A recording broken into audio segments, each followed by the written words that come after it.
Ginagawa mo dyan? Natutulog ang daddy mo. Ginagawa.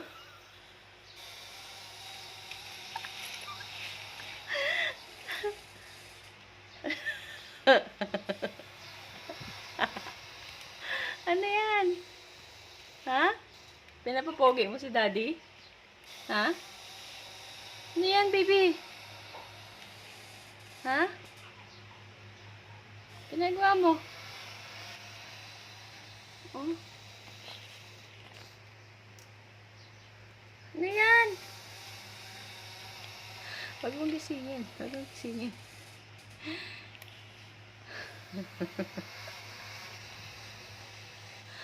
Kung ano nang pinagagawa mo eh.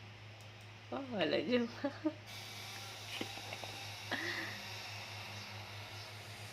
Huwag mo natadyakan. Kakapikit-pikit lang ng daddy mo eh.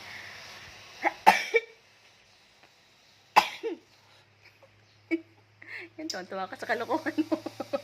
Ito.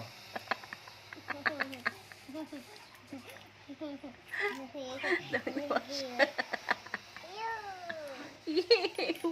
Lagay mo eh. Tama na yan. Di ba ako tulog eh. Yan!